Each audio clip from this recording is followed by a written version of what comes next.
uma vez de novo, again, podcast local, encurtando distância entre você no seu contexto cultural e o Evangelho de Jesus Cristo, a pessoa de Jesus.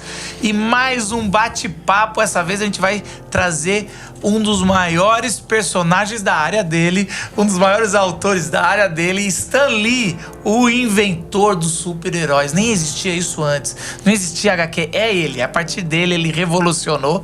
Antes de eu apresentar o nosso convidado que entende e que vai fazer essas afirmações, e a gente vai tentar destruir toda essa tese, quero apresentar de cá pra lá. Se você está nos assistindo no YouTube, nas nossas plataformas, e se você tá ouvindo, não importa o que é de cá pra lá. Do meu lado, o cara que viaja pra fora em pleno final de pandemia, mas dando inveja pra gente. Tudo bem, Sival? Tudo bem, estamos de volta aí com o podcast local. Tava ansioso pra gente começar. Isso, o que você sabe, rápido, o que você sabe de Stan Lee? Ah, eu sei bastante coisa. Sabe bastante coisa. Você não é um cara que... é nerd de... Uma coisa que você sabe, que o nosso convidado, que você acha, talvez, você chutaria que o nosso convidado não sabe. Ah, que ele não só criou personagens, ele comprou personagens. Ah, o bicho então tá trazendo o capitalismo ali pra falar que ele é ele ferradão. ganhou, ele tinha dinheiro, ele começou a comprar outros personagens. Isso daí eu vou querer ouvir. Aqui na minha frente, do lado esquerdo, Gus. E aí, tudo jóia, Macão? Gus? Beleza. O que você sabe de Stan Lee que o nosso convidado talvez não saiba? Não, eu não sou igual o Simbal, não. Eu não acompanhei muito o Homem-Aranha, né? Então é mais de filme, assim. Então você sabe que eu li várias coisas nos quadrinhos, outros personagens de X-Men eu acompanhei mais, né? Outras coisas aí, mas... Show.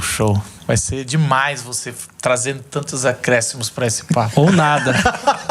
Mas o cara que aprofundou a vida em Stan Lee, Paulo Nazaré. Fala, gente. Eu sei tudo de Stan Lee. Ô, Paulo, você já fez alguma música que tenha alguma coisa com super-herói?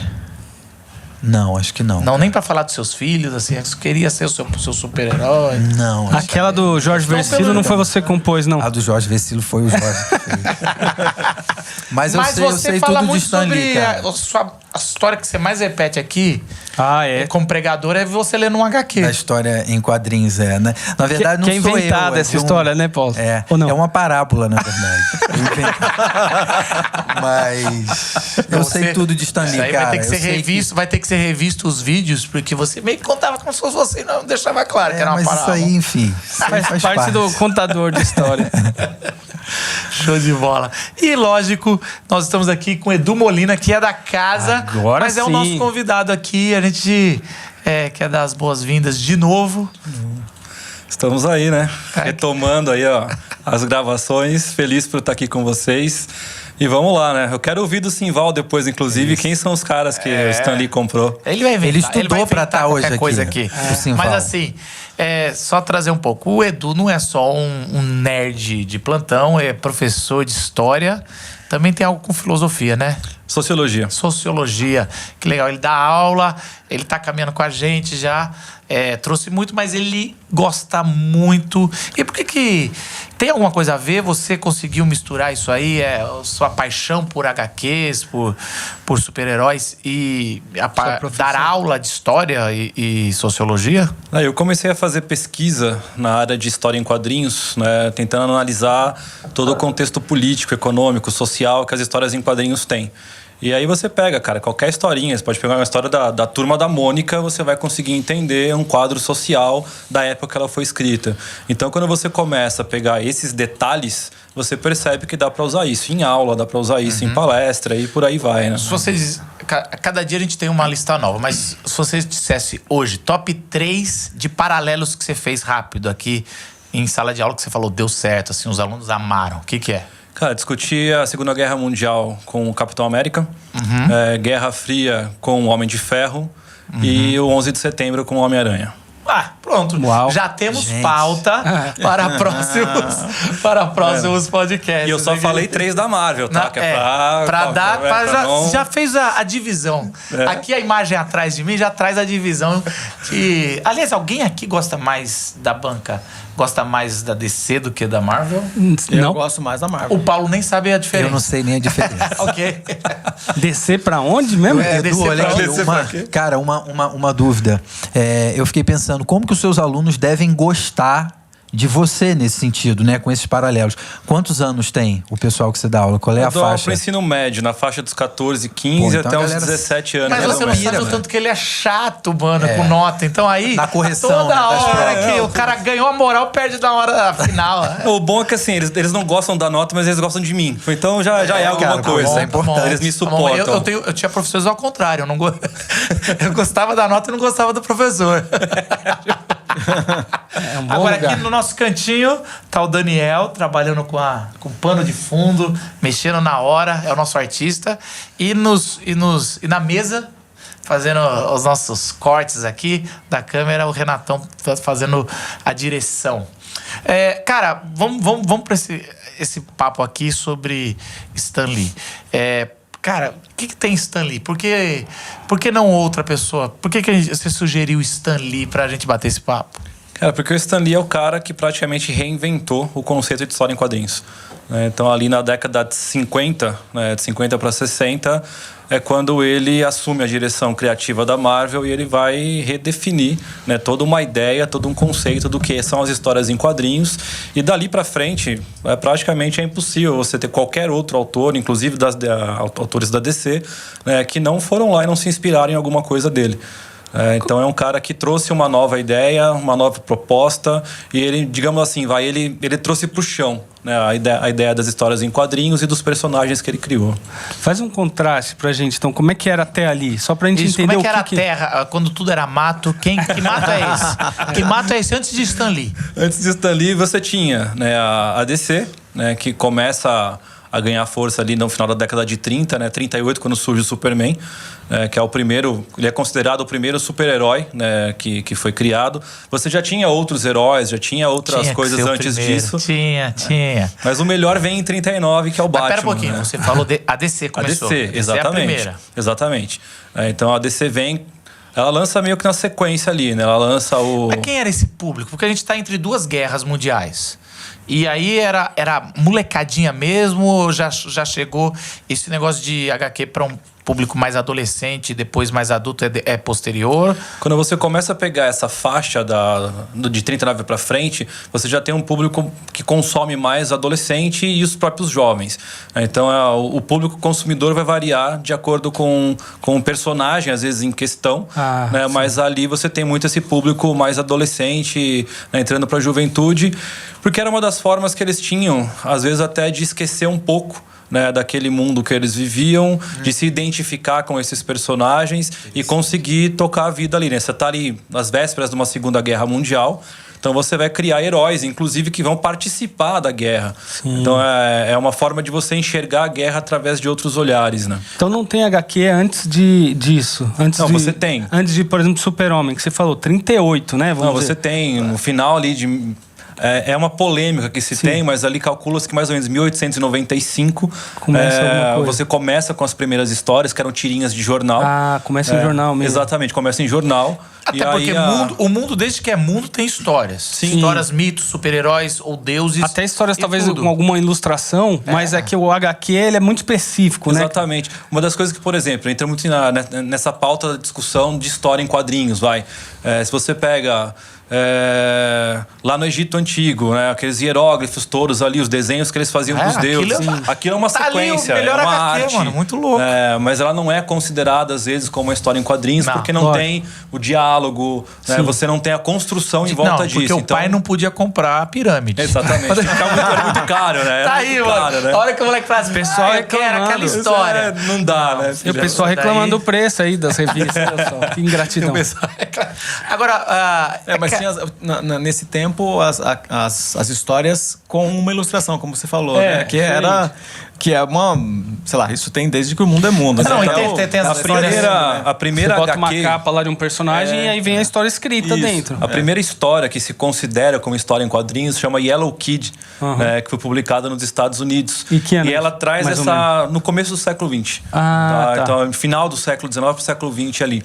Então, essa história traz um menino com uma roupa toda amarela, por isso que se chama Yellow Kid, e ela é dividida, são poucos quadrinhos. Acho que são 6 ou 8 quadrinhos que contam uma história, então ela é considerada a primeira história nessa ideia da arte sequencial, que é o principal ponto da história em quadrinhos. Então, cada quadrinho vai contando, né, pedaços daquela história, existe um diálogo daquele personagem com outros, e aí você vai construindo aquilo até chegar no final. Aquela linguagem de fotonovela, uma coisa assim, talvez que também, eu não sei se veio depois do quadrinho ou não, mas o próprio cinema mudo, vamos dizer, que tem aquela história de que você vê uma cena e vem um escrito, né? Ou outra cena, às vezes o diálogo aparece ali, curto, não dá para ser longo. Então não sei ali se quem que nasceu primeiro, o ovo ou a galinha ali. Eu não sei, é da minha ignorância. Assim. Eu não sei. Uma coisa influencia a data outra, que surge o cinema mudo, né? Eu não sei quando que eles começam a fazer essa gravação. A pergunta que Martinho Lutero. Se tivesse alguém ilustrado as 95 teses, seria o primeiro HQ ali ou não? Agora uma pergunta séria. Eu tô tiozão, eu vou fazer só as do pavê aqui. Normal. Nada mais normal, né? A pergunta assim, não sei se vai saber, fora dos Estados Unidos, tinha algum movimento que depois, é lógico que os Estados Unidos mandou nisso aqui por muito tempo, ainda manda. Mas assim, fora, você sabe de alguma coisa? Então, você tem na França... existe essa briga. Os franceses são bons. Existe essa briga entre a primeira história em quadrinhos, se foi uma francesa ou se foi o Yellow Kid. Mas então, assim, os caras ficam brigando. Os caras reescreveram a história para ser Yellow Kids, assim como, como aviador, como tudo. Eles fazem isso. Você tinha ali na França. E você tem, né, depois, ao longo do século XX, os mangás que vão surgir lá no Japão. E é posterior, então, o mangá, que é uma coisa tão assim, característica, né, e desenvolvida, ele surge depois, então. Depois, mas que depois? Depois tudo junto ali, tá? Porque o mundo não é globalizado. Se você surge 20 anos depois, é junto. É junto, né, naquela época. Eles surgem todos no século XX. Aquela então questãozinha de 2, 3 anos. Quem veio primeiro, é só pra nós que queremos, mas o negócio, o movimento vem todo. Mas é curioso, eu não sabia quando disso. Tem o Stan Lee que ele vai começar a ser protagonista, eu acho que ele entra como estagiário, não é isso? Que ele entra meio que... ele começa ali, né? Com 17 anos, ele tá numa revista que chama Timely Comics, que depois vai virar a Marvel. Tá. Mas quem são os principais? É o Batman, o Super-Homem... É só DC. O Super-Homem, né? Que foi o primeiro, depois o Batman, depois vem a Mulher Maravilha. Então, os três essa ali. daí que eu sempre brinco assim, que é a trindade da DC, né? Então, esses caras né, foram os primeiros a serem criados. A Mulher Maravilha tem uma proposta bem interessante na criação dela, que era de dialogar, né, com a questão do empoderamento feminino ao longo da Segunda Guerra. Olha que porque barato. os homens, eles iam pra guerra e as mulheres que ficavam. Nas então, elas fábricas. davam conta da casa, dos empregos, nas fábricas. Para produzir as armas, inclusive, trabalhando, material criando todo. material bélico, elas que sustentavam a casa. Então, a Mulher Maravilha foi meio que uma encomenda, né, para você dar esse empoderamento pra mulher. E aí, depois... Mas eu acho até... Vê se eu tô errado aqui. Acho até que é menos... É uma ferramenta que nem estava tão ainda sendo usada para guerra, assim, porque o Super-Homem, legal, tem o patriotismo, tudo, apesar que é um ET. Mas assim, aí você vai o Batman, é um justiceiro que você tem que mostrar que o sistema não está funcionando. Então, o Batman não é uma propaganda tão boa dos Estados Unidos. Inclusive, as primeiras histórias do Batman, você tem um Batman muito agressivo, violento, que tinha arma, que matava os caras mesmo. O bom Batman, legal, que a gente queria ver. Exatamente. Então, esse é o Batman, né? Não é o Batman do bem, é o Batman bom. Os caras que estão fazendo. Exatamente, né? É o Batman raiz. Embora, né, fazendo um parênteses, esse novo filme do Batman, né, resgata muito desse Batman da origem dele. Eles estão tentando. Mas enfim, né, o Batman, ele era um cara que lidava com gangster. Então, é uma realidade dos Estados Unidos. Isso. Tá. Que também deve ter assim, proliferado, diferente de né? Capitão América, que daí é uma parada que, assim, estamos em guerra, vamos pegar... Vamos tentar... Você falou do Capitão América... Né, infelizmente, fala. A pessoa não conhece o Capitão América é de quem? Da Marvel. Da Marvel. Não. Quem é o autor? Então você começa com essa produção já pensando numa equipe criativa que o Stan Lee fazia parte.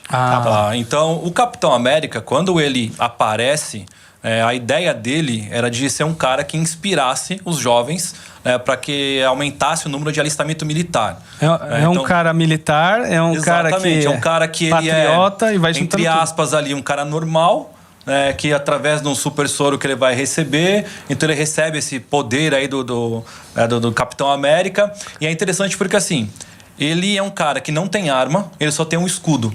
Que ele tá dizendo pros outros, ele tem as cores dos Estados Unidos, e ele tá dizendo pros outros que os Estados Unidos entram na guerra para defender o mundo e não para atacar. E aí até alguém inventar a moda dele ficar jogando um escudo que não faz sentido não, nenhum. Ele já jogava. Ele mas volta com o bumerangue, mas que também não faz sentido nenhum. com nada. Não, cara, não. Não, mas é muito simbólico. Né? Já achou alguma coisa pra criticar? É muito ruim. É muito ruim. O cara mas, Marcos, somos a defesa. Mas, aí Marcos, ele pega e me joga. Não, mas ele podia ter uma metralhadora. Na série agora, qualquer um joga. Então, tá até os caras lá, o Soldado Invernal, joga. Qualquer um joga. Eu falei, então acabou. Sim, mas eu digo assim, é muito emblemático, historicamente. Presta atenção, Marcos. Tira isso do seu coração. É ruim, porque o cara é um anabolizante. É uma propaganda de você. Ele adora atacar o cara, mas é ruim. Ele adora, cara. Não, assim... Então, mas aí talvez a Marvel bom. tem explicação. Se vocês estão falando super-herói, DC não tem. É lógico. Se vocês estão me falando, é bom para o propósito bélico. Isso, não, presta atenção. Não, é o lógico que fechou. Não, mas não é o propósito bélico. Presta atenção, isso é uma questão ideológica. Não, olha só, a principal arma, ele poderia ter uma metralhadora, ele poderia ter uma arma de raios cósmicos, etc. Tá. Poderia ter, qualquer coisa, vamos inventar. Mas a arma principal do cara que vai representar, inclusive que na guerra a história era essa, nós vamos tomar as dores do que está acontecendo na Europa, nós vamos intervir. Cara, nada mais genial do ponto de vista de estratégia, de um conceito, marketing, de dizer nós somos os guardiões do mundo. Tanto que isso vai prevalecer até hoje. Nada mais atual. Os caras estão bravos com a Rússia. Os Estados Unidos tomando as dores. Com o Biden por causa do Putin. Fala, mano... desde sempre, né, cara? E tem uma coisa que é... O cara é o escudo, cara. Eu quero fazer... E tem um dado que é interessante. Depois que foi lançada a HQ do Capitão América... Aumentou o número de alistamento nos Estados Unidos cresceu mais de 30%. Isso não... E esses caras que iam se alistar, eles falavam que eles queriam ser o Capitão América da sua geração. Eles usam isso... No filme 1 do Capitão América, sim, agora, não foi? Sim. Eles usam bem isso, né? O Capitão América surge quanto tempo depois de Super-Homem, Batman? O Capitão América vai surgir Mulher Maravilha em 42. Porque ele já tem um link forte, né? Com a questão da guerra. Então, 42. É próximo demais, ó. 38 para 42. Nesses 4 anos surgiu um monte de coisa emblemática. Uma das coisas, né? que é bem legal, é que a capa da primeira HQ do Capitão América é ele dando um soco na cara do Hitler. Então, tipo assim, ele invadindo um banco e ele dando um soco na cara do Hitler. É a primeira capa do Capitão América, né, cara? Ele é meio... Hoje seria o Will Smith. Exatamente. Vocês sabiam que tava vindo essa, né? O Gus virou... Ele tava só esperando pingar, né? Sabia assim? O Will Smith assim, com aquele meme assim, virado assim. E o... A cara do Hitler virando ali. Não, isso é muito bom. Então. Agora, assim, só... Também, com toda a licença é um Chris Rock, né? Toda a licença é Chris Rock. Com todo respeito, como diria mais. Com todo respeito. Mas assim, mais uma crítica, só pra não perder o costume. É normal, a gente tá acostumado. Eu acho legal, assim, o símbolo da defesa como escudo, mas a gente tem que lembrar que é um super-herói. E super-herói, o mais importante não é a arma. A arma é quase um sidekick, assim, é quase um detalhe. É o poder. E o superpoder é um super-humano no sentido de ter tomado um super... Pra quem tá vendo ao vivo aqui, não sei se mostra até a capa da primeira história em quadrinhos. Só até que o escudo dele não é ainda o redondo. Não dava pra jogar com toda aquela desenvoltura. Exatamente, ele vai vir depois. Ele até jogou umas 2 vezes, mas foi pro outro lugar. Voltou, né? Ele jogou e foi pro outro lugar. Entrou em órbita. Show de bola, cara. Aqui, ó. Gostei, Daniel. É isso aí, cara. Essa é a ideia. Já valeu. Não, mas aqui, vamos lá. Uma pergunta sincera que é... O Stan Lee, ele é assim... ele é o cara que é o pai da Marvel, ou ele é... E por isso ele é o pai do Capitão América, ou ele é o... Todo mundo fala, não, quem é o autor do Capitão América, é o dono do Capitão América, ou sei lá o quê, é o Stan Lee. Não é o dono, exatamente, porque... É o autor. Tem alguns personagens que isso é mais claro, né? O Homem-Aranha, certeza. Se você pegar da metade da década de 50 pra frente, praticamente todos os personagens que são criados são personagens que têm a mão do Stan Lee ali. Mas vamos lá. Aí agora vamos fazer aqui. Porque assim, tem cara, só eu do meu jeito de ficar de ignorante olhando, que antes ele não tinha percebido, caramba, tô com a equipe, é legal. Daí depois que viu que o negócio ia dar certo, fala assim, a partir de agora a equipe que vai fazer, mas quando tiver, sou eu. Será que não foi um movimento mais jurídico no sentido... É lógico que a equipe dele, e a partir de uns 8 anos, o cara percebeu que... Cara, vamos fazer assim, a partir daqui, qualquer personagem sou eu que assino a obra. É mais ou menos isso ou não? O Stan Lee vai lançar um esquema que vai ser chamado de método Marvel, né, que é a ideia de um plot scripting. O que é isso? Você vai pegar, né, vai ter um cara que vai desenhar um escopo da história. Então, podia ser ele que fazia isso. Ele entregava para os quadrinistas, os caras desenhavam e só depois que se acrescentava o diálogo. Então, não era ele que fazia tudo. Então, ele tem uma equipe que trabalha com ele, mas a ideia criativa é dele. E aí, depois ele passa. Eu quero a história nesse esquema, o roteirista vai fazer depois. Então, é um método que é bem interessante, porque antes de você pensar no roteiro, nas falas da história, primeiro você cria, né, o quadrinho com os desenhos todos e depois você vai acrescentando os diálogos que vão acontecendo. Porque é muito importante, né, essa questão do visual, né? Então você não pode às vezes começar do texto, porque tem coisa que talvez não seja tão representável, vamos dizer. Mas é bem interessante isso. Então a concepção vem do visual, das cenas, mais ou menos, exatamente, né? Aquilo que tem força. Né, cara? Parece que é meio ao contrário, né? Do que a gente imaginaria. Capa, né? A história antes e depois o desenho. Exatamente. Porque você, até esse momento... Já disse tudo. Aí você vai fazer uma historinha até esse momento, quando você tem ali, por exemplo, a DC fazendo os quadrinhos, você tem a construção do quadrinho junto com o diálogo. Então você vai construindo, né, meio que em conjunto, né, com tudo que está acontecendo. Sim. E aí agora você tem uma inversão. E naquela época era muito comum os balões de fala. Porque depois do tempo é meio que misturado. A gente vai ver isso durante o desenho, meio junto com o escrito. Então, mas tem uma coisa, mas aí tem o estilo do roteiro. Exatamente. Você vai aprendendo a gostar um pouco mais desse roteirista ou daquele roteirista. Tem roteirista que ele não entra na história, que é só a fala dos personagens. E tem roteirista que ele tá dentro da história. Tem a narração, acho que tem figura do narrador. Da narração. Que a Bíblia é assim, isso, né? A gente vai vendo ali, tem um evangelista que vai narrando, parece que ele nem tá lá. A história de Jesus, Marcos. A história de Atos é bem marcante disso, né? Que tem o trecho em que Lucas fala nós e tem o trecho que fala eles, né? Mas é meio sutil ainda, né? É sutil, porque você chega assim e tá lá a história de Atos e lá pro capítulo 20, eu não lembro agora. Ele entra ali e começa a falar na primeira pessoa do plural. Aí você fala, nós fomos entrou, não sei aonde para não sei aonde. E ele não falou. Não anunciou a entrada. Não tem ele ali, mas ele já... É interessante que ele vai descrevendo, e tá os dois viajando, geralmente é Paulo e mais um, mas ele não tá pondo ele, mas ele tá descrevendo, é muito legal esse jeito. E tem o jeito do João, que o João, ele vai escrever, ele literalmente para e começa a comentar. Quando ele falou isso, nenhum dos discípulos entenderam. Só foi entender depois da ressurreição que o templo era o próprio Jesus e a ressurreição. Aí ele fecha. E o problema até é que João, de vez em quando, não fecha, né? A gente não sabe o que é comentário de João e palavra de Jesus. É muito louco. Então você tem isso. E o Stan Lee é mais que tipo? O Stan Lee era o cara que tinha a ideia, ele roteirizava e depois ele passava pra galera fazer. Então não era ele que ia colocar os diálogos ali, não era o cara que ia inserir, né? Não que ele não tenha feito, né? No começo, ali na década de 50... Uma coisa é você ter a ideia, outra coisa é o cara... Então, com certeza, o cara tinha reunião e chegar e falar assim, então a história diz isso, e o cara vai tentar transformar aquilo numa linguagem, né, por isso textual. É por isso que a gente chama, né? A equipe criativa que você tem. Então, no começo, por exemplo, os primeiros heróis que foram criados por ele é o Quarteto Fantástico. Ele é desenhista? Também. Também. O desenho dele é valorizado? Ou é... Não, é só a cabeça desse cara. Não. O desenho esquece, fica como um negócio, lógico, histórico, valoroso, mas não seria isso. Traço dele. O traço mais valorizado nessa perspectiva é do Jack Kirby, que trabalhava com ele. Então não é o dele. Então não era o traço dele. É a cabeça desse cara. Exatamente. A cabeça dele que ia, jogava, criava, fazia as coisas acontecerem. E aí depois você tem a galera que vai fazer. Não que ele não interferisse, que não estivesse junto ali, mas ele participava disso, né? Ô, Edu, você tinha começado a traçar uma linha do tempo, né? Vamos dizer, tinha...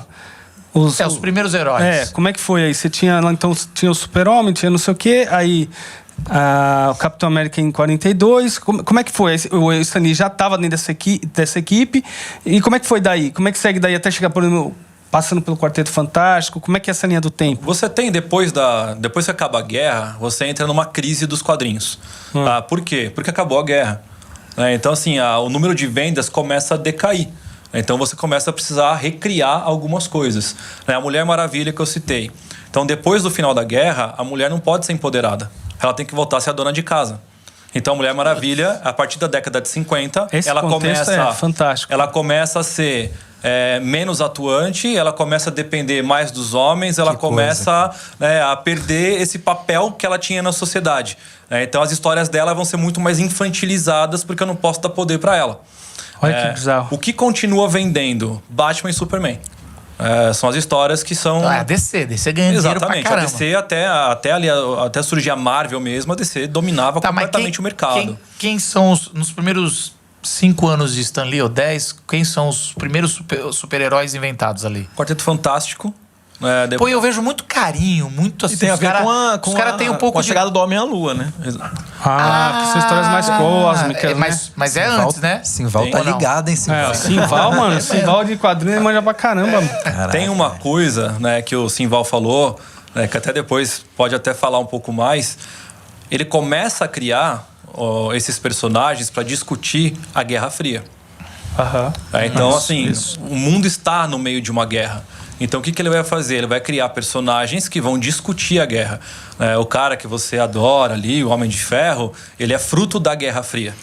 Então, ele é um cara, né, que sobreviveu. Você tá sendo injusto. Quem gosta é do Super-Homem, que é o primeiro. O efeito colateral da Guerra Fria para cada Homem de Ferro que sobrevive, ou porque ele é um soldado, ou porque ele é um empresário milionário, para cada um que sobrevive, centenas morrem. E é baseado nisso que fica essa discussão, porque tá na entrelinha o dano dessa Guerra Fria. Tá na entrelinha o tempo todo, você tá vendo isso. E a chegada do Homem à Lua, né, que a gente vê no Quarteto Fantástico, é a mesma coisa.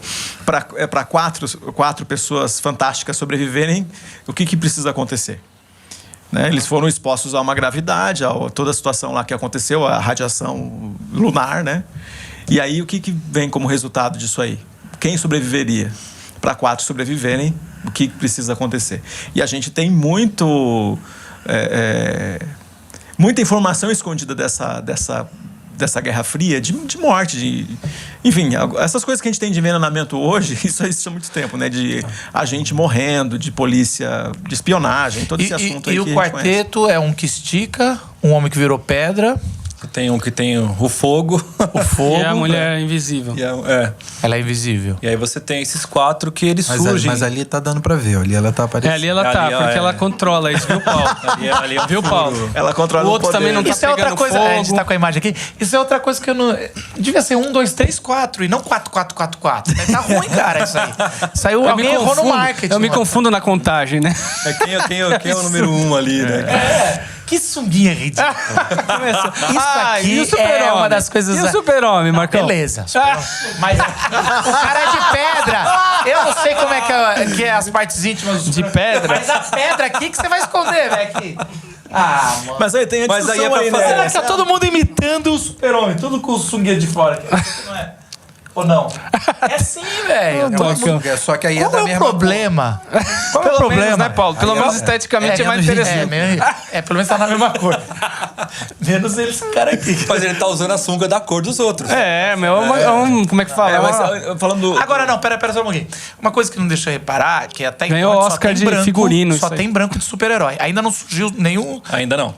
Só tá os brancos aqui. Cara, ele tá longe. Não. Tem uma outra coisa, tem um outro Nesse ponto caso aí, historicamente. Só tem os brancos e não reconhece a deficiência. Até que chega o X-Men, que é o deficiente. Perfeito. Calma, você tá dando spoilers. A gente tá indo... Eu quero voltar. Uma das coisas que eu quero voltar nesse Quarteto Fantástico é o seguinte. Além da cueca. Eu vejo o pessoal falar com muito carinho. Quem gosta de HQ? Eu sou aquele cara que já é o mainstream, que vai ver e tudo que já se fez de no filme cinema. é muito ruim. Assim, queimaram Do quarteto. Caramba, do quarteto. Total. Do quarteto. Assim, Até desenho. Até eu fico estranhando fizeram. por que o pessoal gosta tanto. Porque, pelo jeito que eu tô entendendo, é um dos primeiros. E o HQ do Quarteto Fantástico foi muito bom, foi muito vendido, Foi. Né? É. Foi porque aí vem a revolução que o Stan Lee faz. Tá? Então, o que ele vai fazer? Enquanto eu tenho na DC praticamente deuses, né? Superman, Batman, Mulher Maravilha, você tá endeusando eles nas histórias não, deles. né, cara? Batman é bem menos Não, aí. pra né? ele fazer aquilo lá, com aquele... Não, Não, ele deixa o é Edu meio- baixar um pouco no Batman, porque... jamais. Sei. Ele quer crescer com o Superman, eu vou jogar o Batman na certo. história. Vai, mano. Não dá nem então, graça. os deuses, né, com dá todos os seus poderes... A vez que o Batman como olhou diz pro o outro- Superman e falou assim... É como um deus, você brilha, você voa. Como diz... Como é que é aquela frase que ele faz quando ele tá na frente? Ah, você sangra. Mas é uma frase que não existe no quadrinho, que os caras Não importa. estragaram. Foi pra... Os caras tá lá, estragaram. Foi eternizado. Eu não vou nem Boa entrar nesse demais. filme porque é um dos piores filmes de herói que já fizeram até hoje, mas tudo bem. Também acho. Até porque nada a ver. Até tem porque nem tiraram competição. a cueca do Se Super-Homem, um dia mano. eles fossem brigar, acabou. Um segundo depois. Vamos voltar aqui. Vai. Eu quero saber o seguinte: o que foi que o Stan Lee fez de diferente que foi a partir do quarteto, né? Por exemplo, Era Ele isso que eu tava começa, entendendo. ele humaniza o personagem.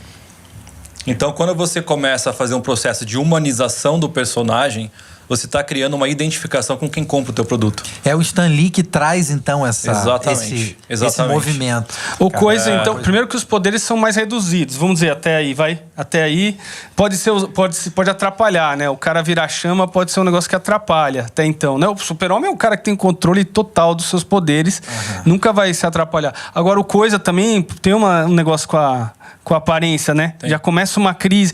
Então, eu tenho esse poder, mas eu tenho esse ônus, enfim. E aí vai, né? Eu tenho sou indestrutível, Sim. né? Mas eu tenho... Então você começa a trazer essa ideia, porque você olha pro Batman, você olha pro Superman, você olha pra Mulher Maravilha, né? A Mulher Maravilha já tava meio que, entre aspas, aí em decadência, né? Agora, você olha pra esses outros dois caras, você tem o Superman como esse cara perfeito, e você vai ter o Batman como o cara que vai ser considerado o maior detetive do mundo, especialista em trocentas artes marciais, um cara que, tipo assim... Mas ele tem os traumas dele também, né? E acho que tem que Ele os considerar traumas uma dele, coisa. Mas você começa a explorar os Isso é traumas depois. do Batman depois. É isso que eu ia falar. Já é uma imitação. Agora, por que não se traduziu Super-Homem nem Batman e Mulher Maravilha traduziu o nome? Cara, Tem algum motivo ou não? Não, aí é uma questão de eu nunca entendi. Alguns super-heróis não traduzem e outros a gente fala, vamos lá, vamos traduzir isso. Aliás, na Mulher Fica Maravilha, um case de design, aí é interessante que eles conseguem pegar o logo dela, era 2 Ws, né? Do Wonder Woman.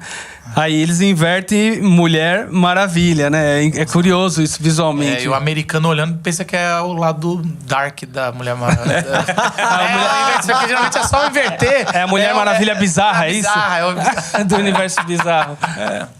Então, assim, interessante saber isso, não. E só, Muito legal. só uma coisa pra voltar no Capitão América, né? Eu peguei certinho aqui o nome dos 2 criadores principais do Capitão América, o Jack Kirby e Joe Simon. Que era o Joe que você Simon. falou, o cara bom do Exatamente. gráfico era o Jack Kirby. O Jack Kirby é o cara que vai estar com o Stan Lee a partir dessa revolução da década de 50. Tá? Então é ele que vai fazer os principais traços e desenhos que vão surgir.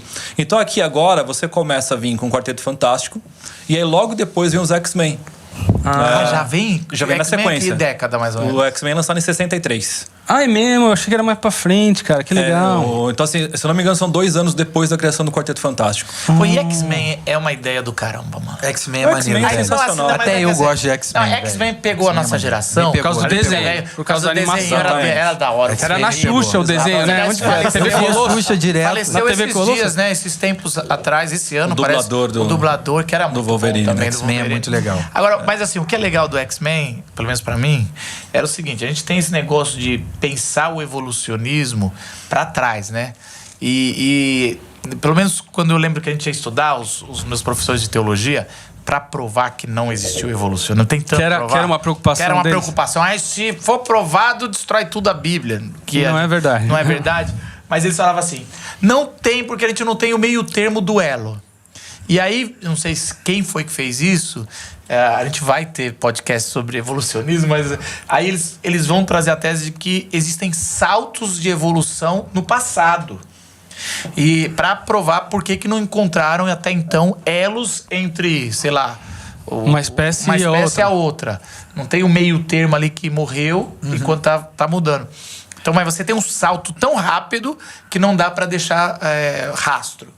E aí... Pra achar é mais difícil. Como o salto foi rápido, como é que você acha esse Você não acha a parada. exemplar? E aí, o que é genial é o cara estudar um negócio desse e falar... Tá, e se a gente, primeiro, não chegou no final da evolução? Essa é muito, muito boa. E a segunda é... E se o salto chegar... Na nossa geração. Na geração. Aí os caras fazem essa parada que, do nada, um filho pode estar normal e o outro filho tem um salto e tem um poder que nada mais é do que um salto evolucionário. Ele pode ser olhado como uma aberração, deu errado, por favor, vamos eliminar, ou uma evolução, depende do olhar de quem vê. A lógica evolutiva se torna ele mais apto à sobrevivência. Mas então, por exemplo, só se... não, quer se dizer torna... que se não, a gente evolucionar... afirmar que a evolução, a pessoa que é diferente de mim, ela é mais evoluída, isso quer dizer Marcos, que o que eu sou tem que entrar em extinção, ou vai entrar porque... Não necessariamente. O que eu estou dizendo é assim, na teoria da evolução tem essa questão do mais apto. Então eu tenho a espécie... O espécime, aquele exemplar da espécie, tem uma mutação. E aquela mutação torna ele mais apto para sobreviver naquele contexto. Então, uns vão dizer que a mutação, às vezes, é uma camuflagem. Um das espécies saiu com a camuflagem parecida com o ambiente. Então, aquele vai morrer menos porque vai ser menos enxergado. Então, é mais ou menos isso. Então, nesse caso, seria esse salto da espécie que você está querendo dizer essa linha. Seria o cara tem um poder determinado que vai garantir mais a sobrevivência dele em relação aos outros que não têm aquele poder. Então, aí... Teoricamente, aquele gene ia se reproduzir mais fácil, ser menos eliminado ali da sobrevivência, e aí... eu já tô dando a discussão... Isso. Eu já tô dando a discussão sem ser o Xavier, o outro... Do Magneto. Magneto vai falar... Não, aliás... Nós somos superiores. Na verdade, nenhum dos dois. Eu tô dando dos homens que estão querendo matar todo mundo lá. Sei lá, aquele general lá que quer matar todo mundo. Stryker. Que é o seguinte... Se eu assumir que você é uma evolução... Deus ama o homem má. A gente é uma do passado que daqui a pouco vai ser eliminada.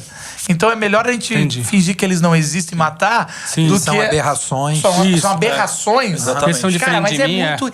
Isso em toda a evolução da arte, a evolução de qualquer coisa da cidade... Tem sempre uma turma que fica ali. Isso aí é uma aberração. Bom mesmo era antes. Bom mesmo era antes que não... Cara, como assim? Então, assim, a discussão é muito boa, cara. Eu sou muito fã de X-Men na ideia. Quando você vem com o X-Men, aqui de novo, né, tem uma imagem ali. Se você notar, ainda não tem nenhum negro fazendo parte, né, dessas histórias em quadrinhos. Mas ali você tem os mutantes que tem essa evolução, que vai discutir com o quê? Com os diferentes. Então você está representando as minorias sociais a partir desse quadro.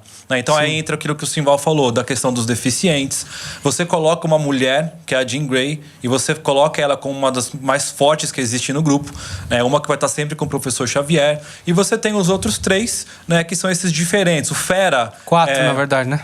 O Fera ainda não é azul, ele ainda não virou azul. Você tem o Arcanjo ali em cima e o Ciclope aqui embaixo, né? Tá de brincadeira que o Arcanjo é um dos primeiros. Não, o Arcanjo era anjo, né? Ali era o anjo. Sim, depois vai vir o...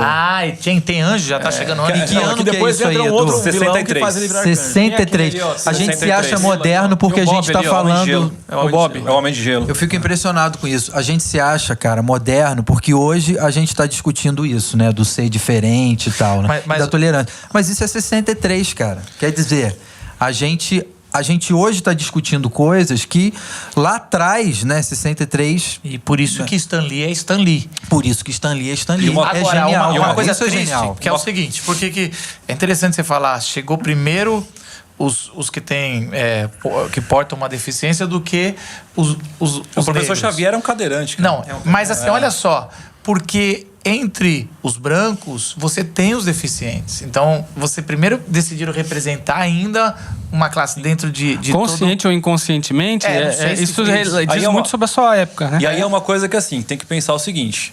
Isso aqui é atrelado à venda. Total. Exatamente. Assim, eu não vou colocar um cara negro logo de cara, porque isso pode me trazer um problema na venda. Então, lembra do Coisa, e aí, né? O que ele faz? Lembra do Coisa. O Coisa, ele é de qual raça? Tipo, lógico, antes ele tinha, né, a coisa, mas a figura dele, ele é de que cor? Né? Mas laranja. Coisa? É o coisa, não, mas lógico, eu quero dizer, é quando você testa uma... Vamos ver uma coisa... Ruim, tá ruim, tá testando ruim. Mas, ó... mas não é, o objetivo não era incluir. Eu sei. Mas eu digo, algumas pessoas olhariam ali e se identificariam, que é uma coisa do quadrinho, mas, da criança. Quando você pega ali, eu não tenho negro. Mas os ideais do professor Xavier são inspirados no Martin Luther King. E os ideais do Magneto no Malcolm X. Então você traz a discussão dos direitos civis dos negros do mesmo lado para essa história. Eu ainda não tenho negro, mas a discussão tá ali. Faz só um resuminho dos dois ideais, caso algum ouvinte nosso não conheça. Vou pensar ali, tá? Na questão dos X-Men. Então, o Xavier, ele defende a ideia, tá, de uma igualdade, tá, de que os humanos e mutantes eles podem e devem conviver pacificamente, tá, que tem espaço para todo mundo ali. Tá, que é mais ou menos, você pega ali o discurso do Martin Luther King, ele vai falar... Eu tenho um sonho... Exatamente, né? Que os meus filhos e os seus filhos brinquem todo mundo junto. Tá? Então ele tem essa ideia, né, mais pacífica nessa relação. O Malcolm X, ele já é mais segregacionista. Então o que o Magneto quer? O Magneto está pensando o seguinte, já que esses caras não aceitam a gente, então vamos pegar uma parte dos Estados Unidos e vamos fazer o seguinte, vamos morar todo mundo junto ali, porque ali nós vamos ser, né, todo mundo se aceita, todo mundo se respeita e fica por isso mesmo. Vamos mostrar quem manda. Então já que eles não querem, a gente sai fora e vamos viver a nossa vida ali. E no conflito usamos violência. Os dois têm inimigo. Os dois têm um inimigo em comum. Que é representado pelos políticos por um senador que representa isso aí. Então ele tem poder militar, ele tem todo aquele jeito de fazer os movimentos políticos. Na verdade era isso. E que os dois grupos estão o tempo todo lidando com isso. E isso é genial do que você falou. Não, mas o negócio da violência é importante, então, né? Mas olha só, o Malcolm X, ele era mais a favor de pegar em armas e tudo, né? O Malcolm X, na real, assim, a ideia de pegar em armas seria de revidar. Então, para ele não era tão a favor da ideia do seguinte, já vamos pra cima dos caras, vamos tomar, vamos matar. Mas também manter do jeito que tava. Do mesmo jeito que vocês fizeram com a gente vai fazer exatamente. Se o cara vier pra cima de mim, eu vou pra cima dele. Os outros movimentos, né? O Partido dos Panteras Negras aí vem nesse contexto. O Pantera Negra já vem, exatamente. Aí aparece desse jeito, mas não aparece um negro americano. Ele aparece de um... E aí tem mas aí tem um detalhe interessante, porque do personagem Pantera Negra e do movimento que tem de mesmo nome, né? Exatamente. O Pantera Negra surge logo depois dos X-Men, né? Então assim, o que o Stan Lee faz? Ele dá voz pra esses caras com o X-Men. E aí aos poucos ele faz o quê? Vamos colocar, né, vou criar esse Pantera Negra, que ele não é, né, isso é uma coisa que é interessante, ele não é um afro-americano. Ele é africano. Africano mesmo. Tá? Então ele vai resgatar as origens e ancestralidade do povo africano para colocar dentro dessas histórias. Primeiro ele coloca E uma tese interessantíssima, quer dizer assim, se tivéssemos os mesmos recursos... Estaríamos à frente de várias outras civilizações, porque nós temos outros valores e outras maneiras de nos organizar. Sem a exploração, teria sido assim, né? Exatamente. Nesse processo, Edu, é a hora que os HQs estão indo para fora dos Estados Unidos. E aí começa por necessidade, aparecer os personagens dos outros continentes. Sim, comercialmente também virar negócio. Exatamente. Né? Uma coisa que eu queria levantar... Foi o que está acontecendo no cinema também, né? Com o movimento do lutador lá, como é que chama o filme do Xi? Foi. Tudo que é recurso asiático. Shang-Chi. E a dos Dez Anéis. Aí o outro também, do Wakanda, né? Com todo... Então, assim, você tem uma... E é um negócio econômico, né? Infelizmente. O que a China falar não, acabou. Os caras estão a prejuízo. Sim. A NBA já é da China praticamente e várias outras coisas, por questão de ter muita gente, ter muito dinheiro e tudo. Agora, e aí você vem, só pra terminar de falar do Pantera... Não, Pantera eu quero gastar um tempão. Beleza, deixa só... Beleza. Eu quero ainda no X-Men pensar o seguinte, é muito... Uma coisa que eu acho que tem a ver até com a nossa fé e tudo. Como você tem ali o Malcolm X e... que decidiu revidar, porque ninguém também, como dizer assim, ninguém tem nervos de aço, tirando o Super-Homem, que é o verdadeiro herói. Aqueles filmes recentes retratam bem isso, né? Aquele Uma Noite em Paris. Não. Mas eu sei que não é. Mas assim, é isso. Os filmes passados do Oscar estavam muito engajados. E assim, e aí você vai ter o Martin Luther King, que ele não é um pacifista no sentido de vamos deixar bater, mas ele é um cara que fala, não, vamos reagir. Exatamente. E ele tá faz vários sermões, como o Sermão do Monte, Moisés em Terra Prometida, e ele vai fazer um movimento. Projeto de nação é um projeto que inclui... O mais interessante é que o Senado, muitos no Senado, para combater isso, eles têm duas táticas. Primeiro, pequenas leis, para não deixar... Então, pode votar, mas tem que ter uma casa no seu nome. E aí você continua não deixando os negros votarem. E cada vez tinha um negocinho a mais, um detalhe, que você fala, mas vocês já conseguiram tudo que vocês queriam, o que mais vocês... E eles punham, então era muito pelo Senado, que tem tudo a ver com X-Men, essa coisa. Aparece muito como vilão, igual o Simval falou, né? E uma segunda que eu vi, acho que no filme militar. Kelly, se não me engano. Senador Kelly. E uma segunda coisa que eu vi no filme do Malcolm X era sobre esse negócio. Eles jogavam todo mundo como terrorista. Isso é clássico. E que, na verdade, a gente vai ver o tempo todo mundo parece que tá contra o governo. É do Magneto. Então, assim, pra quem tá olhando do outro lado, então você vai ver o professor Xavier tendo que esconder todas as molecadas, tendo que tirar dos pais. Porque, não, a gente não é os guerrilheiros. E aí o outro tá querendo, não, a gente vai... Mas então tem uma discussão dentro dos X-Men, tem mais coisas dentro desse universo mutante. Tem aquelas pessoas que são forçadas a ver na rua porque eles estão nesse ciclo que você está falando do avanço. Então tem os mutantes que têm aparência normal, são aceitos. Tem os mutantes que não têm essa aparência, eles não são aceitos. São os Morlocks que vivem nos túneis. Os Morlocks são os moradores de rua. É uma outra crítica que veio depois para uma crise que a gente tem agora, urbana. A mutação deles não é necessariamente um poder também. É uma coisa que às vezes é desprezível. A aparência, que era inclusive... meio azul escuro. Noturno. Ele é isso? Não. Noturno, ele é... Mas ele tá no contexto alemão. Ele né? no filme... Ele é um cidadão alemão. Eu só conheço o filme. Ele tinha esse negócio de desprezo com a imagem, com a coisa. O Noturno tem uma coisa interessante. O Noturno é um cara que ele é católico fervoroso. Lembrava. Ele tem muita culpa, né? E assim, ele é um cara do contexto alemão, né? Então ele não é um mutante americano, né? Ele vai ser integrado na equipe dos X-Men posteriormente. E ele é um cara que é um católico. E você começa a discutir a questão da religião nos X-Men. Muito bom, cara. E a outra discussão, né? Abriu o leque para várias. O tema X-Men, a outra discussão, que é moderna também, que vem para a década de 80, final da década de 80, é um país de mutantes. Genosha. Como é que é? Genosha. Isso. Genosha é um país de mutantes e os mutantes são escravizados. Isso. Onde os mutantes as histórias mais pesadas, cara. Assim, nem foi ainda pra tela, é indigesto pra ir pra tela, né, cara? Mas, podia alguém... Mas é forte. Mas tá discutindo a escravidão moderna. Sim. Antes da gente lidando com o tema do jeito como a gente lida hoje. Sim. Agora, o que eu queria já trazer, que eu acho que é uma bem vanguarda, talvez, né? Pra nós, pensar como geralmente na história a gente vai, quando a gente quer combater uma ideia, a gente coloca todos os outros que a gente... São do mal. Todos os outros nossos preconceitos, joga tudo no mal para justificar uma ação contra o que deveria ser, entre aspas, um grupo até mesmo meio discutido, assim. Os homens brigarem com os mutantes do Magneto, se os caras estão atacando, é autodefesa, vamos dizer assim. Não é bem isso, mas... Não era isso, eles argumentavam isso, vamos dizer. Agora, você jogar todo mundo... Então, se fazia isso muito com por exemplo, os judeus, a gente hoje estuda o primeiro século com...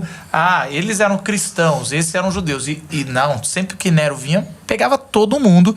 Tanto que há um grande racha entre os judeus e os cristãos já no primeiro século, porque os judeus falam, vocês judeus que seguem esse Messias, vocês acabaram com a nossa paz, né? O nosso shalom. A gente tinha conquistado algumas coisas aqui, né? Tava em paz, entre aspas, já tinha se consolidado com algumas coisas políticas e de repente vocês bagunçam tudo e a gente que leva a culpa. E eu vejo isso na guerra política Sim. hoje. Não, isso aí, cristão não vota em esquerda. Por quê? Ninguém pode votar num abortista. Mas não pode ter um cara com pensamento mais progressista, sem ser...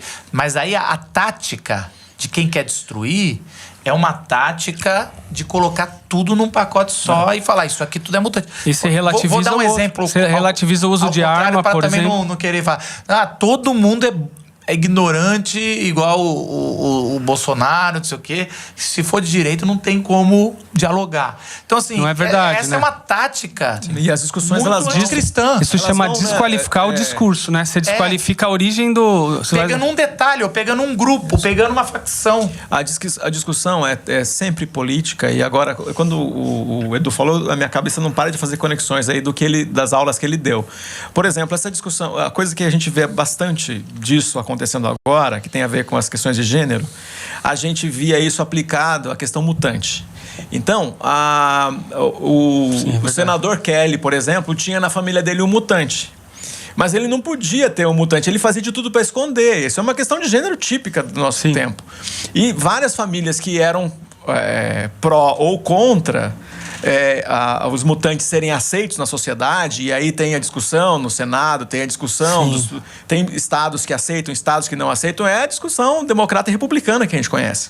Então, tudo isso aplicado a essa lógica, mas a gente vê a discussão de gênero ali, não é só racial, é a discussão de gênero. Aceita o diferente filho, em vários aspectos. Aceita o filho gay ou não aceita o filho gay, tá? Mas está colocado na questão mutante, que fica mais palatável, digamos. E ao longo do tempo você vai ter mutantes que fazem parte da comunidade LGBTQIA+, né? Que a gente chama isso nos dias de hoje, né? Aquilo que a gente falou, demora um pouco, igual tinha a representação negra, demorou, mas eles já estavam discutindo coisas. Aí entrou a representação. A mesma coisa é isso. Você está discutindo essa questão do diferente, questão de gênero já há um bom tempo, e agora... É uma preparação do terreno, assim, não, né, e também chega uma hora que aquilo como é que fala? Você tem uma demanda de mercado até para aquilo. Isso que é o perverso da coisa. Que ele só é legitimado quando você tem um público consumidor que você precisa agradar, entre aspas, né? E isso que é o outro aspecto, né? Você tem duas discussões que são mais interessantes. Eu não vou nem me alongar muito nisso, mas você tem a criação do Colossus, que é um soviético. Russo. Ele é um soviético e vai fazer parte da equipe dos X-Men. É verdade. Então já tem um discussão. No meio da Guerra Tem um nome legal pra caramba. Que você tem uma bíblico discussão o nome, já, por isso que... pensando nessa questão de dar uma amenizada na questão da Guerra Fria. E o Gus... Ele é ortodoxo também, né? Ele é o grego ortodoxo. E o Gus falou, tem uma história que é lançada em 83, que ela é uma das melhores histórias já feitas dos X-Men, chama Deus Ama, o Homem Mata. A discussão... A gente tem uma Glocal disso, não tem? Temos. Então, você que está nos ouvindo no nosso podcast, a segunda Glocal 6 que eu anos fiz, atrás, exatamente. a gente deve ter falado disso. Exatamente. Aí você tem o quê? Um pastor, né? Um reverendo. Isso é legal. Né? Que tá Qual que é o poder dele? Hã? Congelar é presbiteriano. Botar fogo é pentecostal. Eu quero saber que linha denominacional é esse X-Men. Pentecostal. É lógico. Eu quero saber se ele era presbiteriano ou pentecostal. O cara que é um pastor, mas tem uma milícia pra matar mutante. Ele se enquadra em quem? Mas nunca é bom pastor, né? O cara, na hora que vai pegar o Martin Luther King, então joga lá o carecão. Não, mas mas aí você vê diretamente essa questão. Desculpa, pessoal. Desculpa. Aí você vê essa questão diretamente da questão ali que tem a ver com já gênero, já em muitas coisas, né? De 83, você tem daqui a pouco a AIDS vai estourar ali também em 85, 80 e pouco. Nossa, não, tem muita coisa. A gente já tá estourando o tempo. Eu tenho mais duas perguntas e eu quero que você entre também no fale mais do Pantera. A pergunta que eu quero fazer para você é sobre o ponto que você trouxe melhor do Stan Lee, que é trazer nos heróis a fraqueza, a humanização. Para mim, esse ponto fica como eu quero encurtar aqui, entender melhor o que o Stan Lee fez, até no Pantera e nos outros personagens que você fala assim, esses caras aqui são. Então, me explica mais sobre essa humanização do Stan Lee e outros personagens e também o Pantera Negra, por que é tão importante? A questão dessa humanização, né, foi essa cartada que ele deu para você, claro, pensar na identificação. Então, quando eu olho para o Homem-Aranha, o Homem-Aranha vai ser criado por ele. O Homem-Aranha é um adolescente, é um cara que está no high school ali, é um cara que começa a demonstrar problemas, né? É o cara que vai se apaixonar, mas não sabe como é que chega na menina, é o cara que é o nerd que é zoado por todo mundo, né? É o cara que... pobre, trabalha. Ele é pobre, trabalha, então não é um cara cheio de... Né? Não tem um glamour em cima dele. Porque a primeira coisa que a gente pensa com superpoder é ganhar um dinheirinho, né? Assim, isso aqui ia trazer, mas o cara tá lá se escondendo e tentando a vida. Sim, mas ele consegue uns bons lugares pra foto também, tem que ver isso. Mas isso é verdade, ele tá usando aí uma concorrência que deveria tomar um processo. Mas assim, a parada que eu acho até que esse último filme, eu gostei muito do último filme, não sei se já pode falar tanto, de qualquer jeito, é que no final eles voltam ao Homem-Aranha, esse terceiro ator, ele vai ter o Homem-Aranha de verdade só depois do terceiro filme, Exatamente. Né? E é interessante, né? Pode, acho que pode. Um pouquinho de spoiler aí pra você saber aí, gente. No final do filme, você tem o Homem-Aranha agora, do Tom Holland, indo morar na casa do primeiro Homem-Aranha, que foi o Tobey Maguire. É igual, o apartamento que ele vai, onde ele sai da casa dele, do convívio dele, ele vai morar no mesmo lugar e aí vai, não sei como o que a Marvel vai fazer agora. O personagem do Tobey, ele era mais adiantado na história. Exatamente. O Tom Holland volta. Eles fizeram ao contrário. O Tobey tá na faculdade, né? O Tobey, quando ele já tá num nível universitário. O personagem do Tom Holland, ele é o Homem-Aranha na hora que tá no ensino médio ainda. Exatamente, né? cara. Então, e o Homem-Aranha é legal porque, assim, ele é o personagem que mais vende histórias em quadrinhos da Marvel desde a criação dele. Caraca. Tá? Porque ele tem uma identificação. Ele é o melhor pra mim. Pra mim e pro meu filho, João, ele é o melhor. E acho que tem a ver com isso, cara. Isso que o Stan Lee, né, cria, né? Da humanidade do... Exatamente, cara. Porque as pessoas se identificam com isso. E na questão racial, que é legal. As duas obras ali que a gente lê do HQ do Homem-Aranha a Teia do Aranha e o Espetacular Homem-Aranha. Aquilo que a gente falou no começo lá do roteiro é diferente nos dois. Porque um é o Homem-Aranha contando o que ele viveu. E o outro é o observador falando do que ele viveu. Entendi. Então a gente tem essas duas realidades. E por isso que a gente usa esses dois lugares, assim. A gente vai ver, isso tá mais adiantado, tá mais pra trás, isso tá...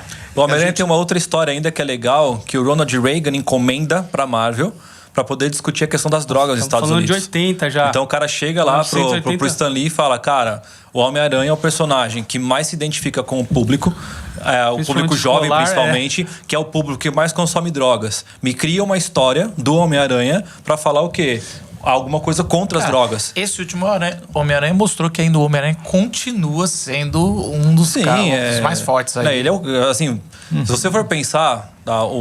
O que eles não esperavam é que Homem de Ferro ia ser tão bom. O queridinho da Marvel... Mas foi por causa do jeito que o personagem... Exatamente. Que não tem nada a ver com o quadrinho, tá? O Homem de Ferro do quadrinho... Nada a ver. Na minha opinião, cara, o Homem de Ferro do chatinho no quadrinho é insuportável. Ele é um escroto nos quadrinhos, cara. Ele é nojento nos quadrinhos. E aí você fez um cara legal. A menina dos olhos... Mas é legal, mas não deixa de ser nojento. Um pouquinho. Ele é. Isso que é legal. Ele é o playboy, arrogante pra caramba. Mas você acha mas a redenção dele é o que faz. Exatamente. Você fala, caraca, sensacional. Eu, o arco dele posso ser o herói. O arco dele que no quadrinho quem morre é o Capitão América. E aí você joga, você inverte a lógica, gente, né? Insuportável se fosse... Até hoje, a menina dos olhos, assim, da Marvel é o Capitão América. Então, assim, eles não vão expor o Capitão América pra nada. Então, começaram com o Homem-Aranha, com o Homem de Ferro, por quê?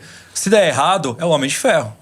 Sim. Eles demoram 3, 4 filmes pra fazer o primeiro filme do Capitão América. Que deveria ser o primeiro cronologicamente. Exatamente. E aí você tem o quê? O Homem-Aranha, que é o que mais vende, porque tem uma identificação muito maior com todo mundo do que qualquer outro. E o negócio da identificação... Ninguém hoje mais quer saber de super-herói que não seja, né, que não tenha fragilidade. Um próprio documentário do Stan Lee, que é legal, só nessa questão da identificação, rapidinho, é porque o próprio Stan Lee diz que embaixo da fantasia ali podia ter qualquer etnia, qualquer pessoa. Isso é maravilhoso. E eu achei isso interessante, né? Porque mas o único que tem o corpo inteiro coberto, assim, o único não, mas Mas eu acho que, e aí é uma das paradas, porque que o evangelho, uma das, né, vem com tanta força no meio grego, onde já tinham todos os super-heróis ali pra qualquer coisa. Você tá falando do primeiro século. Eu já tô falando do primeiro século ali. E também entre os egípcios. Entre os egípcios você já tinha todos os deuses possíveis. Você tinha pelo menos 10 deuses ali fortes que estão ali... musculosos, poderosos. Os Elohims da época. O Nilo era o rio ali mais poderoso, fértil, e ali era o deus que até muitos vão falar que vai dar um nome a Moisés, né? Que era o filho do Nilo e tudo mais. E aí você vai... E também os gregos, que você tem os deuses gregos e semideuses. Você tem todas as categorias. A própria Mulher Maravilha, literalmente, ela é inspirada na Diana, né? E mostra que... Ela chama Diana. Assim, no caso dos gregos, os deuses... Eles tinham eles tinham essa identificação que o Stanley busca, porque eles tinham eles tinham pecado, eles tinham tudo. E os deuses eram humanos, eles tinham características humanas. Eram mais humanos do que humanos. Tinham características humanas. Era mal, brigava, tudo. E a minha pergunta... Eram bem caprichosos, né? Aqui pros meus amigos pastores por que Jesus, a gente vai ver essa humanização na encarnação? Então Paulo vai fazer aquele poema maravilhoso em Filipenses, dizendo que ele se esvaziou, ele veio em forma da gente. Isso marca, mas por outro lado, de vez em quando a gente olha para Jesus e fala, mas ele não pecou. Porque fizeram questão, os autores bíblicos, de mostrar isso claramente. Ele é um de nós, mas não é um de nós porque ele não pecou. E aí você pode até falar, mas não humanizou. Porque humanizar tem que ter pecado.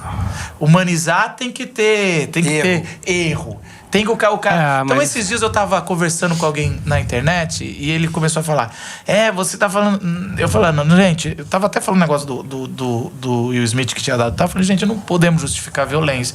Mas você acha que Jesus é esse bonzinho, paz e amor? Eu falei, não tô dizendo isso, mas eu tô... Então, quando ele entrou, pegou o chicote, não sei o que, ele falando do chicote, que geralmente... São 2 versículos que quando você quer trazer a violência para Jesus pegue a espada, sendo que um pouquinho tempo depois Pedro vai cortar a orelha do soldado de Jesus, repreende. Bom, Pedro é tão ruim com espada que errou a cabeça, porque o Pedro foi para esmagar a cabeça do cara. Errou, ele botou de volta. Não precisava nem fazer o milagre, só repreendia, né? Deixa o cara sem orelha. Afinal, era um soldado romano. E a outra é o chicote que ele pega, muito provavelmente para espantar os animais. A gente já pensa Jesus descendo a chicotada em todo mundo. Nas pessoas, né? Não é o caso. Isso. E o menino tava falando isso. O rapaz tava falando, chicote, você acha que ele não deu em ninguém? Eu falei, cara, você não tá entendendo as coisas. E aí minha pergunta aqui, provocando vocês um pouco, essa identificação... Eu, como uma pessoa que vi Jesus como Salvador, eu tive demais. Mas não precisou ele ter os meus defeitos. Pra mim tem um ponto fantástico aí, que é o seguinte. Isso revela o quanto que a gente olha pro pecado quanto uma questão meramente moral. E não uma questão existencial e cósmica. A rebeldia contra Deus, ela sim se reflete em erros morais, mas ela se reflete, a origem disso é uma desconexão com Deus. E isso Jesus não tinha, essa é a diferença. Então, se a gente pensa em Jesus não pecou no sentido moral, quer dizer, poxa vida, ele não tinha... era um cara irrepreensível, como se fosse desse ponto de vista do certinho. Mas não é disso. O que está dizendo é muito mais bonito e mais forte que isso, que em termos de conexão com Deus, ele estava em comunhão com Deus o tempo inteiro. Ele não foi rebelde às ordens de Deus. Então, isso perpassa para a questão, talvez, do comportamento dele, da moralidade dele. Mas a ênfase que se dá não é em que Jesus ele não tem fraqueza. Não fez nada de errado. E ele não fez. Mas ele além de tudo, ele não fez. Só que é mais forte que isso. Mas você sabe, irmão. E é por isso que a gente deixa de se identificar, porque o cara olha para Jesus, esse cara que tá dando esse argumento, ele olha e vê quem? O carinha da igreja que parece que é o perfeitinho. O cara que não, eu sou evangélico, eu jamais faria tal coisa. E começa a falar coisas. Aí é onde a hipocrisia vem e quebra tudo. Que você vê um cara, sai uma denúncia, uma coisa. Mas não era esse aí que falava que era muito melhor que todo mundo? Não era esse pastor que dizia isso aqui? É diferente essa conexão com Deus. Não falou. E eu lembro que uns 15 anos atrás eu escrevi um texto chamado Jesus Café com Leite. Quer dizer, é bem interessante. A gente, quando ia jogar, quando era menor e tinha que ter uma pessoa que não valia, ou o pai vai jogar com as crianças, eu sou café com leite no sentido, eu não posso fazer gol. Era isso. Ou o contrário. Ou se fizer gol, não vale se botar a mão, porque mas tinha o contrário também. Se a criança fosse chutar pro gol, é café com leite. Você não vai marcar uma criança. Deixa ele fazer o gol. Ele é café com leite. E tem isso. E na verdade é assim, sempre quando ia falar sobre Jesus vencendo a tentação, mas ele é Deus, né? Então assim, passou 40 dias no deserto com fome. Mas é Deus, nem teve fome direito. E aí você desmerece, você destrói tudo. Mas uma justamente outra coisa, a ponte mais forte de identificação a gente por isso elimina. que você não pode apenas olhar ele não ter pecado.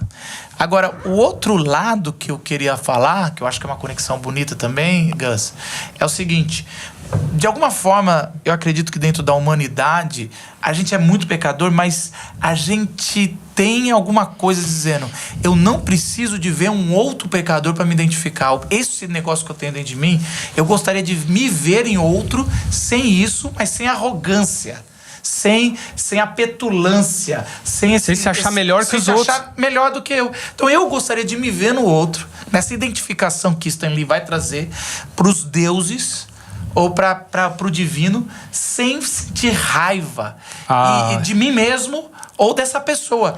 E é interessante que Jesus, ele causa essa raiva nos religiosos, mas nos humildes, nas pessoas que estão ali precisando, se identifica demais. É impressionante como nos 4 evangelhos Jesus, quem sabe que é pecador, não se incomoda. Não se incomoda. A mulher samaritana, que teve vários homens no passado, não se incomoda assim, no sentido, se entrega a ele no final do papo. Como assim? Você aqui...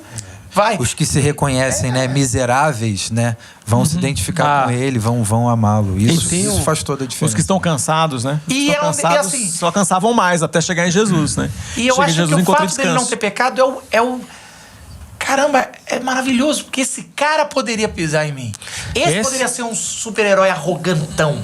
Que é quase um Homelander, ele podia tirar pedra. Ele podia tirar pedra. Que é o Homelander, que é esse novo que tá saindo aí, que é um justiceiro que vai matando todo mundo. Como é que é o nome dele? É um sendo engraçado aí, que ele tem um capacete. O Pacificador. É esse, o Pacificador. Olha o nome do cara, Pacificador. E o cara é um escroto, desculpa dizer. Mas assim, e aí Jesus, cara, poderia ser um pacificador, atropelar todo mundo, terraplanar tudo. E ele terraplanar. Eu adoro essa. Terraplanar é essa expressão do cara que vai vir. A galera aí que... E muda até o conceito, né? E tem isso também, que o cara jamais teria essa misericórdia, cara. Os deuses gregos não têm misericórdia. E você vê o Jesus ir até a cruz, por isso que é muito forte na coisa que Paulo fala, né? A identificação dele é o seguinte: eu que poderia te julgar, eu que poderia te julgar e teria poder para fazer justiça agora, e se fizer justiça a gente está frito, mas eu vou levar sobre mim, na minha pele, eu vou até o final por causa de vocês. Aí, cara, aí explode, porque é o supra-sumo da identificação. Porque aquele que poderia ser arrogante se faz... O único, né? O único que poderia ser. Eu queria encerrar. Fechamos aqui, eu acho que é muito legal, mas eu queria só entender se, para não ficar aberto, que a gente pôs, o Pantera Negra, ele foi aceito na hora que foi lançado? Qual é a importância dele ali como um dos primeiros heróis? Pantera, quando ele é criado, a primeira aparição dele é numa história do Quarteto Fantástico. Então você não cria ele com um número só dele. Coloca no Quarteto Fantástico. Era meio comum também os novos entrarem quase como fazer uma ponta. Exatamente, né? E assim, como todo mundo é da mesma editora, tanto faz, né? Então, depois ele participa de uma história dos X-Men, aí ele volta pro Quarteto Fantástico. E como a galera começou a comprar a ideia do Pantera Negra, então, alguns anos depois, ele lança o número do Pantera Negra e ele passa a ter a sua história em quadrinha própria. Porque é muito subversivo. A galera poderia acusar geral, assim, falar, o que vocês estão fazendo apologia, né? Você já lança um personagem chamado Pantera Negra, que é o mesmo nome do movimento político, né? Que é uma coisa interessante, porque quando lançou o Pantera, foi 6 meses antes do grupo dos Panteras Negras oficializarem ali a sua presença no contexto americano. Foi antes. Foi antes. O Stan Lee, ele criou em um número do Pantera Negra, ele foi chamado de Black Leopard, né, pra desmembrar. Falei assim, eu não quero que o meu personagem tenha alguma relação com o grupo dos Panteras Negras. Só que assim, a galera caiu de pau em cima. Tipo, como assim? O cara é o Pantera Negra, virou o Leopardo Negro. Tipo, não quero isso aí. E aí o Stan Lee voltou. Falei, então beleza, fica o Pantera Negra e vamos ver o que acontece, né?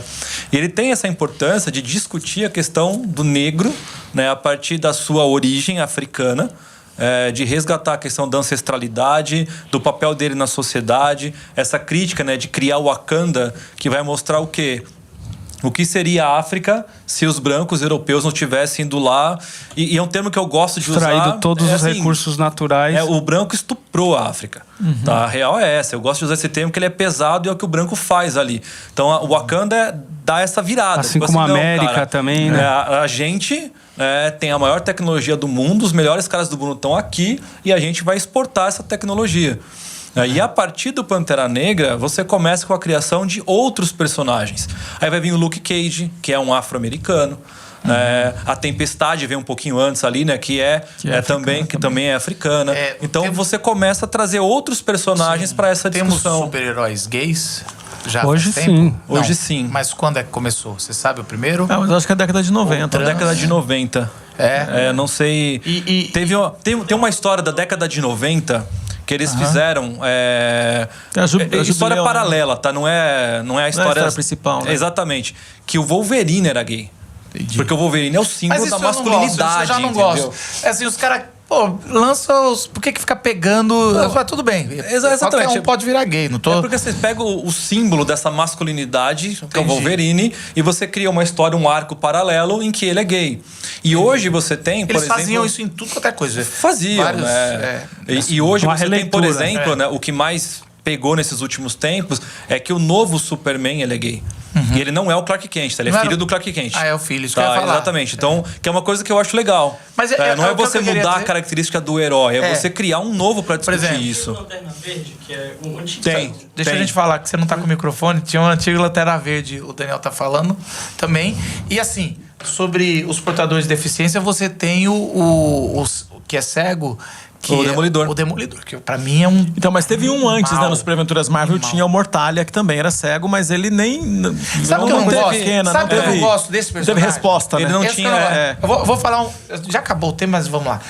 Uma que eu não gosto é o seguinte. Quando do Demolidor? O superpoder... Eu adoro o Demolidor, mas... Ele enxerga mais do que qualquer um. É isso. Eu não gosto quando ele não tem limitação, do que porta deficiência é na deficiência. Eu gosto do Xavier, que ele não anda. E, se ele andasse, não mudava nada. Mas ele não vai andar. E ele não vai andar. Não vai andar. E ele tá ali. E eu acho que é até muito mais louco que ele tá o tempo todo flutuando. É muito mais ferrado. Eu queria... Você fica olhando assim, queria não poder andar. Olha que descanso. Mas tem outras crises aí dentro, né? A irmã do Colossus, a Eliana Rasputin, ela é completamente demoníaca. Então, um contexto católico ortodoxo é uma crise de religião, porque ela tem vários pactos. Então, entra toda essa crise de pacto do irmão com a irmã, da fé, aparece demais todas essas... Eu acho que isso que torna muito interessante a leitura. Para mim, na minha adolescência e juventude, era interessante mais ler tudo isso e ver essas crises que a gente vê na sociedade de verdade, né? Mano... Obrigado. Eu vejo tanto que a HQ é muito mais corajosa. Por exemplo, o Paulo falou, gente, estava se discutindo na década de 60 e a gente ainda está aqui. E por isso que eu perguntei questões de gênero, porque eu já sei que já entrou, ainda vai demorar. A discussão ali não tinha nem lançado, tava o filho do Superman e aí os caras já estavam, não pode aparecer. E muitos outros. E vamos lembrar, a gente respeita qualquer pai que fala, não quero expor qualquer tipo de arte ao meu filho agora. Isso tá tranquilo. Agora, você falar, não pode se conversar de nada, isso é estranho. É estranho. E aí... eu queria encerrar aqui, para encerrar o top 3 ou top 5 para você do Stan Lee. E aí você fala qual o critério que você tá querendo escolher pro top 5 seu. O propaganda, né? Faz aqui, ó. Não era essa aqui. Não, mas faz também. Eu vou fazer também. Tá? Temos uma Glocal do Pantera Negra. Então você que tá ouvindo pode procurar lá, porque foi discutido mais a fundo a questão do Pantera Negra ali também. Tem da Mulher Maravilha. Tem da Mulher Maravilha. Esse do X-Men que você citou. Tem uma história do Batman, tem do X-Men, tem do Capitão América. Só dos bons ali. O Homem de Ferro não tem, Superman também não. Então a gente tem só os bons ali. Mas fala disso aqui que também Tem foi das o nossas livro local. também, né? Que surgiu a partir da Glocal, né? Deixa o livro pegar Eu aqui, Vilão. ó, que ele corta aqui pra mim. Então mostra Fala ali. disso aí. corta pra mim. O Eu Vilão foi de uma série que nós fizemos na Glocal, em que a gente discutiu, né, o quanto de nós somos vilões. A gente acha que todo mundo é herói. Essa série foi muito massa. E a gente acha legal, que, na verdade, assim, nós somos heróis. E, na real, nós somos os vilões da nossa própria história e precisamos de Cristo para modificá-la, né? Então, é o Sauron, o Darth Vader e o Coringa. Nossa, muito legal. Mas são os três aí que a gente discute, todos né? têm local. E se quiser o livro, Exatamente. entra na sua rede social e pede. Pra você Exatamente, mandar pelo pede pra mim lá pelo Faz direct. o Pix. Exatamente, faz o Pix, eu mando. Tem a série da Glocal lá pra assistir. E é isso. Show de bola.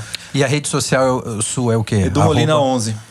Arroba Edu 11 Molina em 11. homenagem a que jogador? Romário. Olha E era a aí. camisa que eu sempre joguei, né? Então, E nem é argentino, cara, hein? Pra alguém tirar da Argentina. O Edu, pra quem não sabe, torce pra Argentina. Exatamente. Ou ser o número de jogador da NFL, né? Mas não. Não, se fosse, tinha que ser o 12 por causa do Tom Brady, né? Então. Agora, 5, vai lá, top 5. Cara, E antes de você falar top 5 de quê?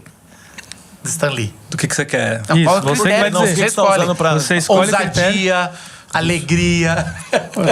Os personagens? Cara, o Personagem- primeiro pra mim... Não, qual é o critério que você tá usando? Você vai cada um falar de um critério ou não? Assim, Tá. a ideia geral, tá, do que eu penso é da relevância dele, né, dentro do contexto que ele foi criado. Muito legal. Isso. critério. Então, o primeiro... O quinto. Quinto. O quinto, vamos começar. Agora é difícil. Agora você me complicou, cara. Não, vai lá, vai fazer. vai. Não, vai, o primeiro pra mim, né, eu acho que é o Pantera Negra. Né, por toda a discussão que é feita em cima dele, eu acho que ele é que nem o filme. Eu não acho ele o melhor filme da Marvel, mas ele é o mais relevante que a Marvel já fez até hoje. Eu gostei Então, eu acho que demais o Pantera daquele Negra, filme. ele é o Mas primeiro talvez um dentro dos desse melhores. contexto. Pode falar que é o melhor. Eu acho. Ele cara. pode estar entre os melhores, né? Mas assim, Mas termos ele não de ganhava, relevância- ele não tinha essa relevância quando foi criado. Eu acho que é uma daquelas surpresas do autor, né? Que Exatamente. descobre no meio o quanto que o cara... Exatamente, né? Levou 3 Oscars, cara. É um filme de herói que normalmente a academia não premia filmes assim. Levou 3 Oscars, Do né? caramba. Então eu acho que tem uma relevância muito grande. E o personagem que eles fizeram no filme do vilão e é a discussão quase do Magneto e do Professor Xavier. Vai, vamos dizer exatamente, assim. Gente, vamos tentar não comentar, senão a gente não acaba. Então, beleza. Ah, Pantera top Negra. 5. Tá. O segundo, Capitão América. Né, por toda a discussão política que ele traz no contexto de Segunda Guerra Mundial. O terceiro, para mim, o Homem-Aranha. Por toda a identificação que ele cria com o público em geral. É um cara que a gente consegue olhar para ele, se ver ali nele o tempo inteiro. Depois, eu gosto bastante do Wolverine. O Wolverine tem uma discussão que é legal das próprias mutações que ele sofre, do experimento social que ele é. E é um cara que é um exemplo de masculinidade tóxica. Eu acho que dá para discutir bastante coisa com o Wolverine a partir daí. Legal. E aí depois, né, acho que em quinto lugar, um cara que eu curto bastante ali é o Demolidor. O Demolidor é um cara que eu gosto dele porque ele é um cara que traz uma discussão religiosa. Ele é um cara que ele é religioso, vive em crise, né, por conta disso. E eu acho que ele traz uma quinto discussão... é quem? Desculpa. O Demolidor. Okay. Eu acho que ele Pô, consegue Edu, trazer eu acho que eu tô no mesmo que você, em seu top 5. Gostei. cara, Eu acho que é por aí. Tirando o Capitão América, eu também tô nessa daí, mano. Cara, valeu, velho. Sempre é um prazer. Cara, já tava aqui assim, a gente precisa ter outro, cara. Desse tema mesmo, não precisa nem partir da... Porque assim, tem muitas outras coisas que a gente queria. A gente nem chegou nos filmes. Não chegou, nem falamos cara. dos filmes, Eu cara. só sou dos filmes, mas é muito legal ver. E é esse negócio, o mundo, o universo que não é o meu, da HQ, é uma coragem muito maior do que a gente ainda tem no mainstream, Hollywood e tudo mais. Então, valeu, mano. E a gente pôde fazer esse paralelo legal para tentar entender como Jesus se identifica tanto com os pobres, com os desprezados. E mesmo assim, mesmo não tendo pecado, ele ainda se aproxima. É lógico que tem muitas outras coisas, tem o Espírito Santo. Mas foi muito legal fazer isso, encurtar isso aí. Valeu, manão. Muito bom, valeu. E a gente se vê, se você tá assistindo no YouTube, não deixa de falar pro YouTube que você gosta desse tipo de conteúdo. Você já sabe como fazer. Já sabe como fazer, né? Você tem que curtir o vídeo, assinar, você tem que mandar o link pros amigos. E se você tá no podcast, faça a mesma coisa aí, se der pra fazer, tá bom, gente? A gente se vê semana que vem. Toda semana tem um podcast tentando encurtar a distância. Tchau, gente.